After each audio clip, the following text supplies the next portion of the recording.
So I wanted to talk about nutrition. I feel like everyone and their mom is giving out at-home workouts, is helping everyone adjust to fitness in the stay-at-home quarantine kind of new situation. But there's also some nutrition things that we need to take into account that I feel like we need to talk about. And I'm going to talk about them from two perspectives. The first one being just like general healthy wellness things to remember.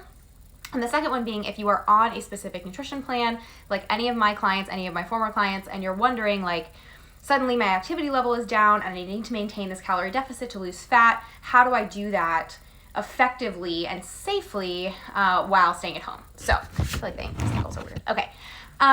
So for the first part of that, it's general health and wellness eating. When we're stuck at home and we're quarantined and we're like eating our stockpiles in our fridge, it's all the same idea. We want to keep continuing the same healthy habits and healthy sort of priorities that we have when we were able to go grocery shopping more often. Although I firmly believe that they're never going to take away our grocery stores. Like, people have to have access to food. So you're always going to be able to go get more food. But we just are trying to avoid it as much as possible, right? So we want to keep those healthy eating priorities in mind, even though we're eating more pantry staples and more things from our freezer. So even though you might be eating different foods, we still want to make sure that at every meal we have greens, we have vegetables, we have lean protein. We're paying attention to our portion sizes. Those things still matter. So I hope that you stocked up on some fresh veggies. I hope that you stocked up on some frozen veggies and you're able to incorporate those things into your meals easily. Don't forget about your nutrients just because the situation has changed. Your body needs nutrients and needs health and wellness even more now probably to keep you healthy and safe. So keep eating healthy food. Keep, cramming vegetables onto your plate and prioritizing lean protein even though you're stuck at home. The other thing is, if you're anything like me, when you went to the store to stock up, you grabbed some things that you typically don't buy because they were convenient, they were left on the shelves, and you were like, yeah, this will be something to eat in the case that I have nothing else to eat. Do you see my veins? Ooh, why do those look... Anyways, so I picked up some different kinds of like crackers and chips and things that I don't typically have in my kitchen because I tend to eat all of them in one sitting. I know for me that they are kind of like a trigger food, and it's really hard for me to like maintain proper portion sizes eating those foods. But I have them in my kitchen.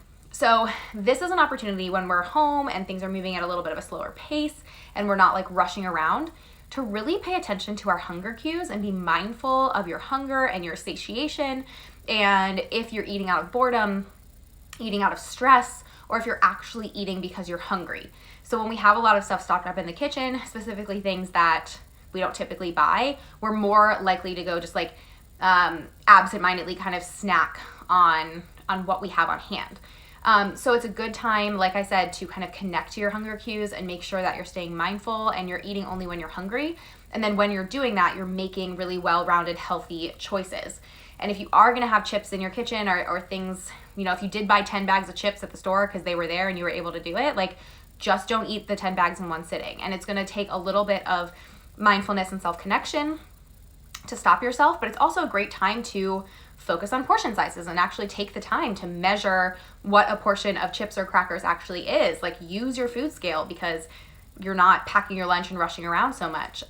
Use measuring cups and measuring spoons and actually like take this time as a learning opportunity to learn proper portion sizes and to learn what foods maybe you are like unintentionally overeating on, on a regular basis. So that's just kind of general health and wellness stuff. Like, keep your priorities, keep your healthy eating moving forward so that you're not just like setting yourself back because you're not taking the time to prioritize your health and wellness. Now, the second part of this live is that if you are on a specific nutrition program, specifically a flexible dieting or macro-based program, if you're on my Eat for Nourishment program, which all of my current clients, both one-on-one and group clients, all of my former clients, anybody who I've worked with just on nutrition, you are following the Eat for Nourishment philosophy because that's like my whole nutrition course and philosophy that I teach. So if you are on Eat for Nourishment, or if you have been before, or you are doing any kind of macro-based program, then you know that tracking your calories and maintaining your calorie deficit is the thing that's going to help you keep losing fat and keep moving toward your goals. as, you know, life goes on, even like now or later, whatever. So the thing we have to remember, and the thing that crossed my mind, which actually inspired me to do this live, is that if we're at home and we're not out and about and doing things in our everyday life, our overall energy expenditure, so how many calories that we're burning overall in the day, is going to be lower. So what does that mean then for our calorie intake as far as maintaining that calorie deficit? And it's a tricky thing to like what's the expression I want? Like, it's a hard line to walk or something, because you know that your calorie expenditure is down, so the temptation is to lower your calorie intake. But you don't want to ever take it so low that it's unhealthy. So here's what I'm going to say to you about your calories when you feel like your activity level is lower. If you're on the Eat for Nourishment philosophy, or if you're just on your own macro calorie counting philosophy, you have a range of calories that's a healthy place to a healthy place for your body to be. It's okay to drop your calories to the lower limit of that range. That's why I always give a range, is because like that lower limit is still healthy, but not so low that it's causing your body to downregulate and causes some metabolic changes. So it's okay to go to that lower limit, as long as your protein can stay as high as it needs to be. So I assume that you're still working out, because we want to stay active and healthy and fit. So we need to keep that protein as high as it can be, or as it's supposed to be, even if you drop your calories.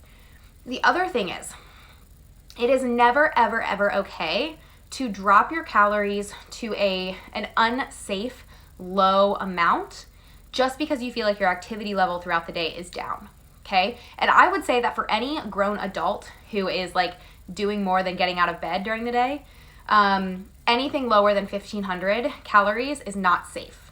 So if a coach is telling you, or some sort of random calculator is telling you to eat 1,200 calories, they're wrong and it's unsafe, and you need to run far, far away and shoot me a DM so I can help you figure this shit out, because that is just unsafe for your body. There's no way that you can be properly fueled at 1,500 calories. So never, ever, ever drop your calories that low. I know what you're thinking. Okay, but my activity level is down, so how do I maintain that deficit? What I'm going to tell you to do is actually just increase your activity level. So if you increase your expenditure throughout the day, your non-exercise activity, then your calorie deficit will be just fine. So that could mean like going on longer walks with your dog. That's still social distancing if you're like just with your dog. Go on longer walks, like go for a run, do things up and about in your house, like cleaning or painting your dining room. I finished it today, woo. Do things to keep your activity level at a reasonable level so that that safe lower limit of your calories is actually still safe and applies to you.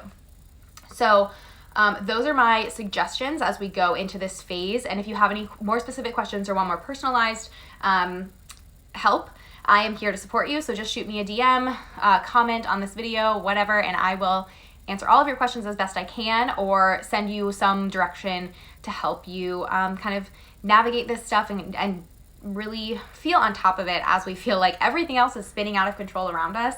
At least we can keep eating healthy, keep moving our bodies, and just keep our ownership of the progress moving forward in whatever your goals are, whether that's fat loss or increased muscle tone or better energy, better confidence. Like, you are still in control of being able to manage those factors. And so do it smart and do it healthy, and there's no reason why you can't continue to make progress throughout the next couple of weeks. So that's what I have to say about that. Again, comment or DM if you need any more specific help.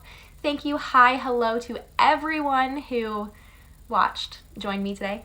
I appreciate you and I love you, and I'm wishing you the best. So, shout at me. Nobody says that.